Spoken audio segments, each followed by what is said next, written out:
And not to fall into the comparison trap, because whenever you compare, you will lose, because there's no win in comparison.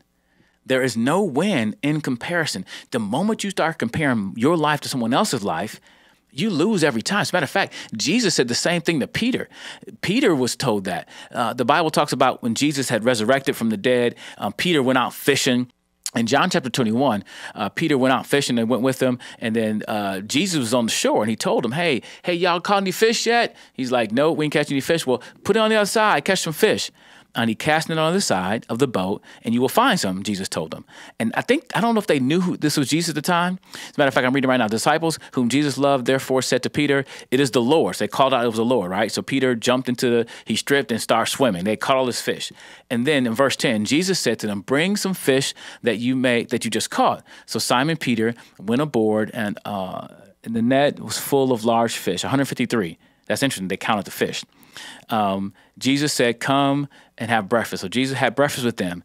And then at this point, Jesus asked Simon this question, Simon, son of John, do you love me more than these? Some people say, was he talking about the other disciples or whatever? And I think I just think it goes back to when Peter had claimed that he would never leave Jesus before he betrayed him 3 times or denied him 3 times. He said he would never leave you. So I think this is going back. So Jesus asked him 3 times, does he love me? Do you love me? And Peter said, I love you, right?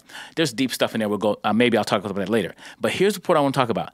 Jesus says to Peter, go feed my sheep, go feed my lambs. He restored him to ministry, so to speak. Peter was going back to fishing, but Jesus, the resurrected Jesus, said, hey, I want you to feed my people, feed my sheep, feed my lamb, right? I want you to go and do ministry. And right after that, so some people, some theologians, some commentaries say this is Jesus restoring Peter to a place of ministry. He's giving him a ministry. Go and do this, right? And right after that, Peter has a question for Jesus. And the question had nothing to do with Peter, but it had to do with John. This is what he said. Verse 20, Peter turned and saw the disciple whom Jesus loved following them, the one whom he also had leaned back against him during the supper, and had said, Lord, who is it that was going to betray you? This is speaking of John. Verse 21, when Peter saw him, John, he said to Jesus, Lord, what about this man? Jesus just set you on your ministry, set Peter to go on his own ministry. This is what I want you to do for me. And as soon as he does that, he says, well, what about him?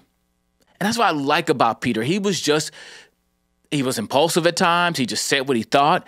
And I love that in 2 ways. Number one, he was being genuine himself, and he was growing, and he grew into being mature. And even some of that never left him, but he was growing, right? I love that. He wasn't this perfect saint. Because sometimes we read the Bible, we think all these people in the Bible were perfect. They didn't make mistakes.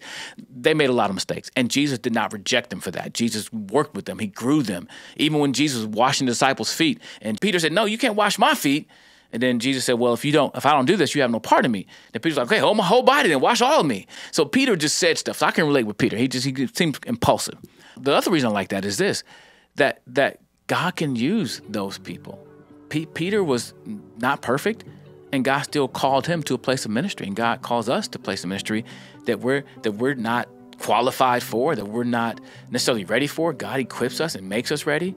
And I love that. But Peter, stored to a place of ministry, given direct instruction. Not only that, he gave him instruction of ministry, but also told him how he was going to die. Told him, you're going to serve me, but you're going to die this way. He says, follow me. He says, Peter, follow me.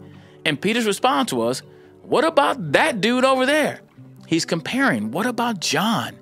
And I love Jesus' response to Peter. He says this in verse 22. Jesus said to him, if it is my will that he remain until I come, what is that to you?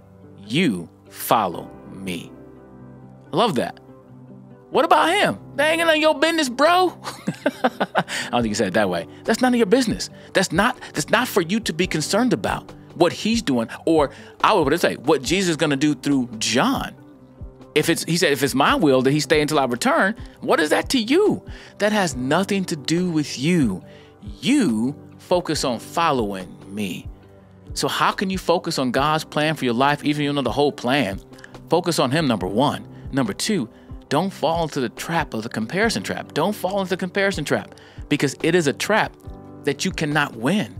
Because you can always find someone who you think is doing worse than you, less than you, poorer than you, and you can always find somebody you think is doing better than you, more than you, and all that other stuff, right? We can have all these categories. So we can always find that. But the focus is to keep our focus on him and ask this simple question: what is mine to do to glorify you? And that's my question, because